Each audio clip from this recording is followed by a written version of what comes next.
네, 더불어민주당 이재명 대표의 구속영장이 기각된 배경에는 증거인멸 우려를 단정하기 어렵다는 판단이 주요했을 것으로 보입니다. 법원은 이례적으로 900자 가까운 분량의 사유를 통해 조목조목 판단 근거를 설명했습니다. 김지수 기자의 보도입니다. 법원은 이재명 대표의 구속영장을 기각하면서 이례적으로 긴 892자 분량의 사유를 통해 판단 근거를 설명했습니다. 법원의 판단은 제1야당 대표의 도주 가능성은 현실적으로 낮은 상황에서 피의자가 죄를 저질렀다고 볼 만한 상당한 이유와 증거인멸 우려에 집중했습니다. 법원은 우선 증거인멸 우려와 관련해 위증 교사 및 백현동 개발 사업의 경우 현재까지 확보된 인적, 물적 자료에 비춰 증거인멸 염려가 있다고 보기 어렵다고 밝혔습니다. 검찰이 녹음 파일과 공문 등 증거 자료를 확보한 만큼 이 대표 측이 증거를 훼손하려 해도 실현하기 어렵다는 취지로 보입니다.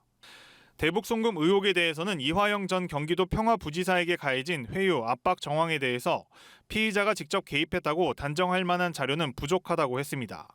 논란이 된 이 전 부지사 진술 번복 등은 문제로 지적하면서도 이 대표가 직접 지시하거나 요구한 정황을 제시하지 못했다는 겁니다.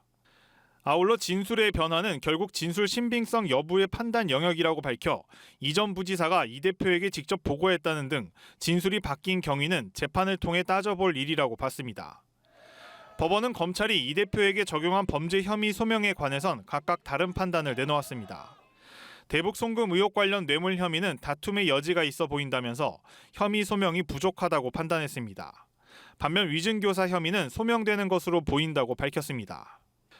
백현동 의혹 관련 배임 혐의는 피의자 관여가 있다고 볼 상당한 의심이 들기는 한다면서도 직접 증거 자체는 부족하다는 점을 지적해 방어권을 배척할 정도는 아니란 설명입니다. 특히 증거인멸 우려와 관련해선 법원이 이 대표가 정당의 현직 대표로 공적 감시 대상인 점 등도 감안함에 따라 향후 검찰의 보강 수사 과정 전망입니다.